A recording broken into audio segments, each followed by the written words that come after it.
Nak delete kesalahan orang, satu yang susah kita lakukan. Kalau kita renungkan pada diri kita, kita tahu ada orang buat salah pada diri kita, kita mungkin boleh ampunkan dia. Datang hari raya minta maaf, kita maafkan. Tetapi dalam hati kita tu masih ada bengkak tu. Kang esoknya kita pergi cerita lagi orang, dia ni yang datang rumah aku ni, dia poyo-poyo je. Kita masih sebut lagi kesalahan dulu dia buat aku macam ni. Nak lupakan kesalahan orang tu impossible, selagi mana dia ada dalam hati kita. Tetapi apa yang kita boleh buat adalah kita tidak ambil rasa, kita tak terasa lah dengan apa yang dilakukan. Kita ingat, okey, dulu dia pernah buat aku macam ni, tapi kita dah tak jadikan benda tu sebagai benda yang boleh membuatkan kita sedih, marah, nak hukum dan sebagainya.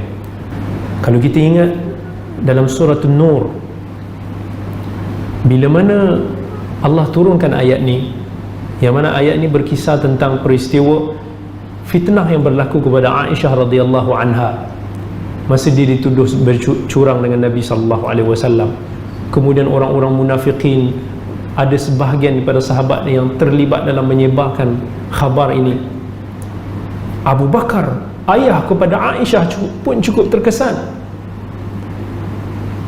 Tetapi kalau kita tengok dalam kisah ni, antara sahabat yang terlibat dalam menyebarkan fitnah itu iaitu Mistah. Mistah ini adalah salah seorang daripada kerabat Abu Bakar, yang Abu Bakar ni beri dia nafkah, bagi dia duit belanja secara percuma, tanggung kehidupan dia, sebab Mistah orang susah. Tetapi bila turun ayat yang menunjukkan bahawa Aisyah bersih, suci daripada tuduhan-tuduhan tu, Abu Bakar marah pada Mistah. Macam mana seorang yang aku telah berjasa kepada dia, dia sanggup tuduh anak aku begini? Lalu Abu Bakar pun ambil keputusan untuk nak potong semua perbelanjaan dia.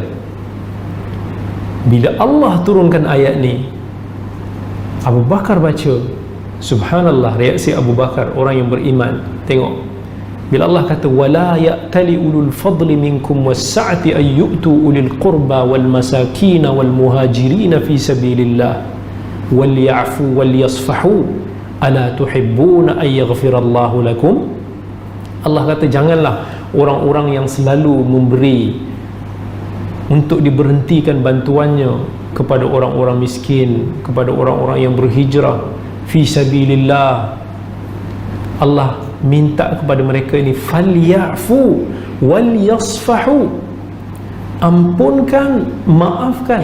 Maksudnya jangan hukum dia lagi, delete kesalahan dia. Allah minta daripada Abu Bakar untuk nak buat macam tu. Jangan hukum dia lagi, dan jangan lupakan keampunan itu. Kemudian Allah tanya dalam Al-Quran, ala tuhibbuna ay yaghfirallahu lakum, tidakkah kamu mahu ataupun kamu suka Allah juga ampunkan kamu? Bila Abu Bakar radhiyallahu an baca ayat ini, dia merasakan seolah-olah Allah Azza wa Jalla sedang tanya kepada diri dia.